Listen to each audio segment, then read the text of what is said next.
Hi, everybody. Looking forward to reading the chapter 8 of Mosiah with you. This chapter is about records and translation, specifically seers who can translate. So it's about Ammon, and he's talking about the translation that King Mosiah can do. So after we read it, we'll talk a little bit about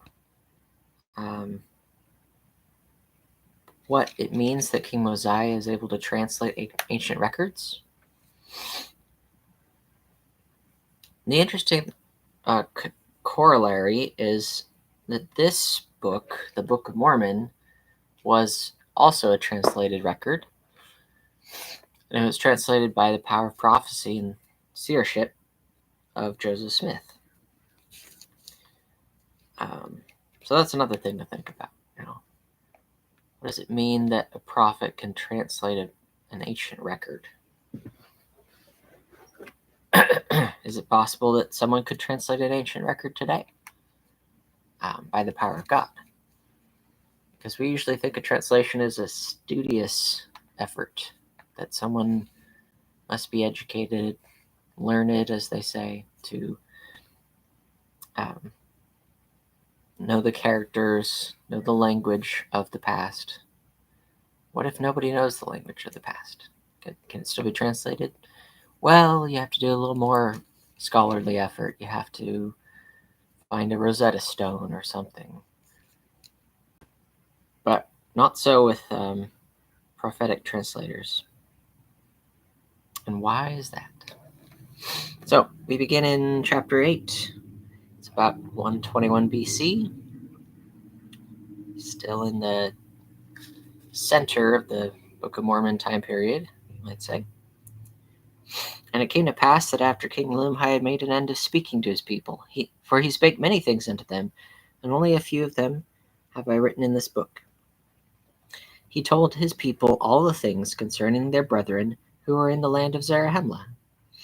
And he caused that Ammon should stand up before the multitude, and rehearse unto them all that had happened unto their brethren from the time that Zeniff went up out of the land, even until the time that he himself came up out of the land. And he also rehearsed unto them the last words which King Benjamin had taught them, and explained them to the people of King Limhi, so that they might understand all the words which he spake. And it came to pass that after he had done all this, that King Limhi dismissed the multitude, and caused that they should return every one unto his own house.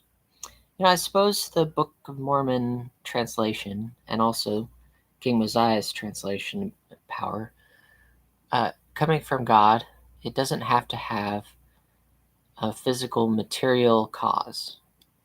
They don't have to have the ability to translate, because God can give them the power to do so. And that's a miracle.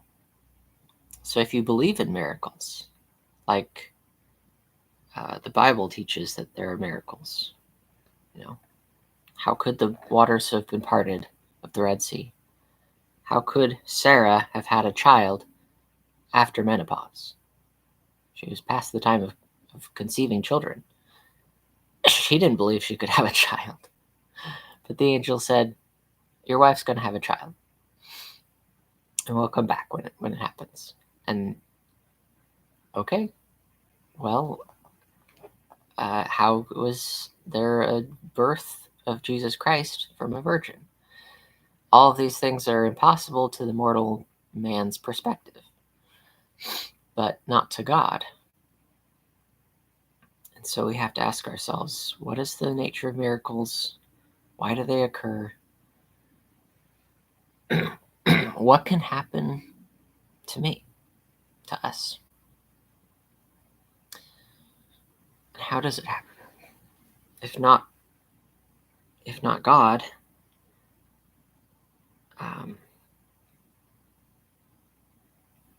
what could possibly bring about a miracle other than God?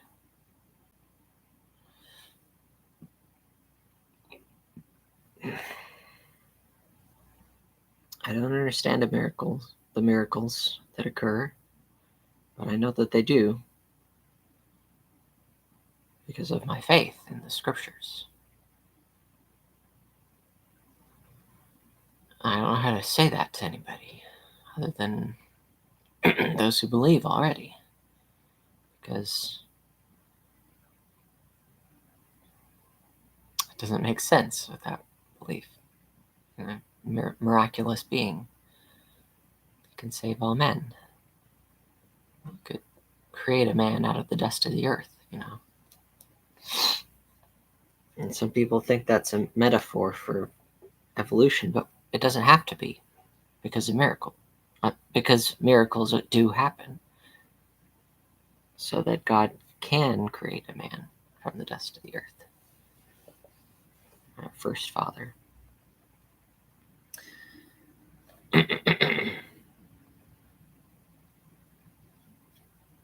But some don't see that as a real possibility anymore. Why is that? And they do believe. And it came to pass that after he had done all this, that King Limhi dismissed the multitude, and caused that they should return everyone unto his own house. And it came to pass that he caused that the plates which contained the record of his people from the time that they left the land of Zarahemla should be brought before Ammon, that he might read them. No translation needed. Now as soon as Ammon had read the record, the king inquired of him to know if he could interpret languages. And Ammon told him that he could not. And the king said unto him, being grieved for the afflictions of my people, I caused that 43 of my people should take a journey. Let's open this up here. I caused that 43 of my people should take a journey into the wilderness, that thereby they might find the land of Zarahemla, that we might appeal unto our brethren to deliver us out of bondage. And they were lost in the wilderness for the space of many days. Looks like it's hard to find the land of Zarahemla from the land of Lehi Nephi. And found not the land of Zarahemla, but returned to this land, having traveled in a land among many waters, having discovered a land which was covered with bones of men and of beasts, and was also covered with ruins of buildings of every kind, having discovered a land which had been peopled with a people who were as numerous as the hosts of Israel. And for a testimony that the things that they had said are true, they have brought 24 plates, which are filled with engravings, and they are of pure gold. And behold also, they have brought breastplates, which are large, and they are of brass and of copper, and are perfectly sound. And again they have brought swords, the hilts thereof have perished, and the blades thereof were cankered with rust. And there is no one in the land that is able to interpret the language or the engravings that are on the plates. Therefore I said unto thee, canst thou translate? And I say unto thee again, knowest thou of anyone that can translate? For I am desirous that these records should be translated into our language. I guess I have to actually share the screen with you, huh?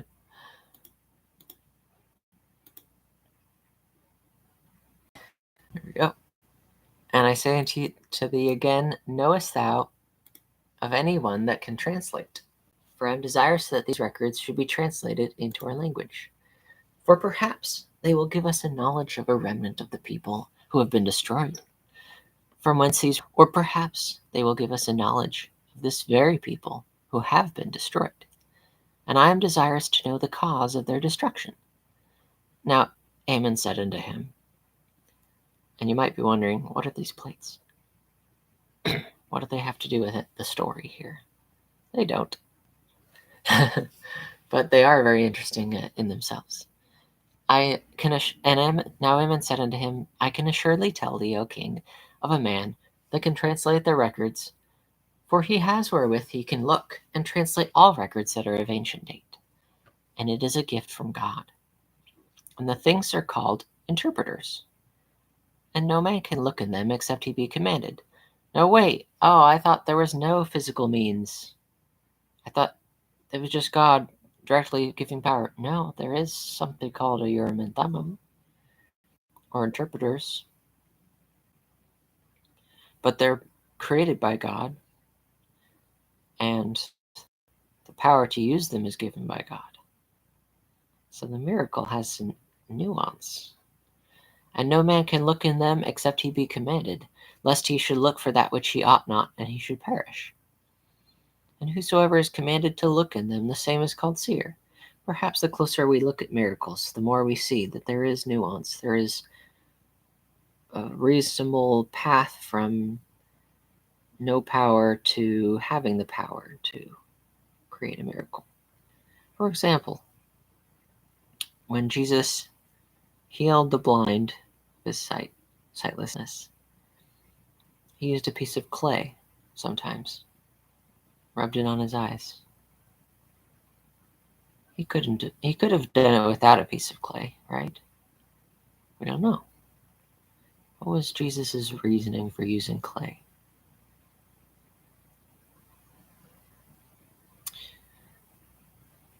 And some days he was able to just speak, and someone was healed. And sometimes it was just a touch of his robe. But it was Jesus who gave those powers of healing out. It was Jesus because he was the Son of God. And so we have a cause, the power of the miraculous power. And so it is with all seers and prophets and miracle workers. They have been given the power of God, but not by their own methods, because they've trusted in Jesus Christ. They've trusted in the power of heaven. And so they've learned principles by which they must live in order to be greater than prophet. And whosoever is commanded to look in them, the same is called seer. And behold, the king of the people who are in the land of Zarahemla is the man who is commanded to do these things, and who has this high gift from God. And the king said that a seer is greater than a prophet. And Ammon said that a seer is a revelator and a prophet also, and a gift which is greater can no man have, except he should possess the power of God, which no man can. Yet a man may have great power given him from God. But a seer can know of things which are past, and also of things which are to come, and by them shall all things be revealed, or rather shall secret things be made manifest, and hidden things shall come to light. Things which are not known shall be made known by them, and also things shall be made known unto them, and known by them which otherwise could not be known. Thus God has provided a means that man, through faith, might work mighty miracles. Through faith. Therefore he becometh a great benefit to his fellow beings. And now when Ammon had made an end of speaking these words, the king rejoiced exceedingly, and gave thanks to God, saying, Doubtless a great mystery is contained within these plates, and these interpreters were doubtless prepared for the purpose of unfolding all such mysteries to the children of men. Oh, how miraculous are the works of the Lord! And how long doth he suffer with his people? Yea, and how blind and impenetrable are the understandings of the children of men? For they will not seek wisdom, neither do they desire that she should rule over them.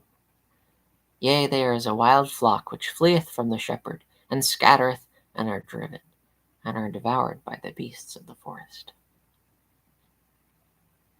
So we see, he can see clearly that great things are possible through faith, that God can work mighty miracles through man and become a great benefit. A man can become a great benefit through those miracles, but only through faith. And so we see there is a cause for this miraculous power, which is faith.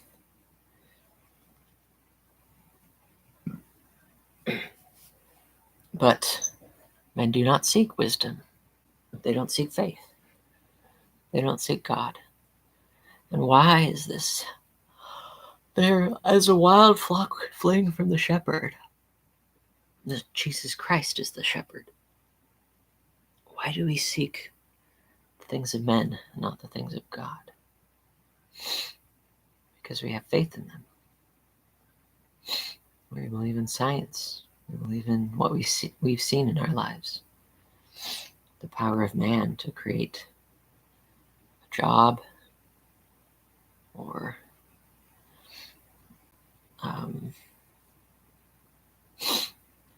have a family. We've seen these miraculous events. Jobs are miracles too, to have a place in the world, a calling. That doesn't just happen by accident, It's a very specific process that we don't see all of when we're not doing it. So we see it as a miracle. How could it have occurred?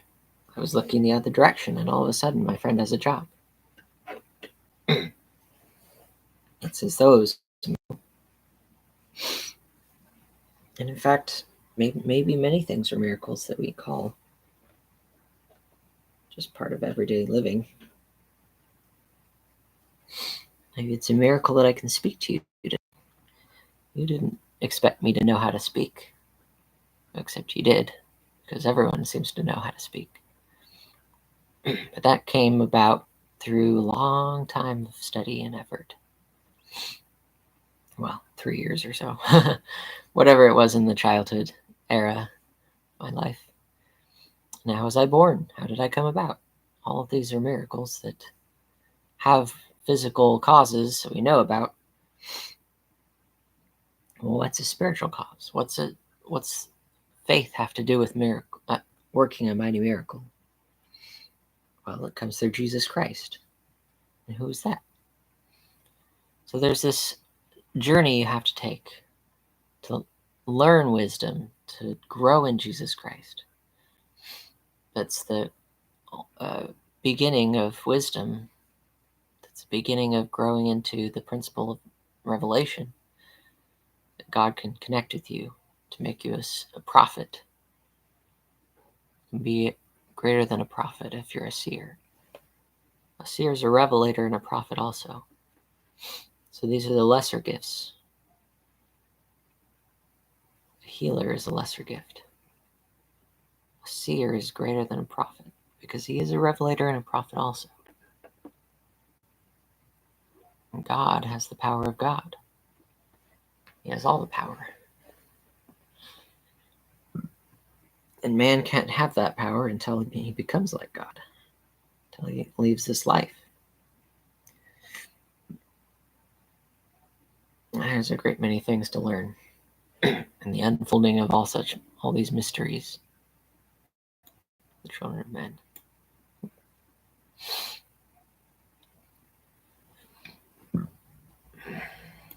So don't despise the miracles or the revelation of God. And don't turn away from Jesus Christ, who's the only way for us to inherit all of the things which God has to give us, which man cannot understand on their own, because they're spiritual things. We have to find the way back to heaven.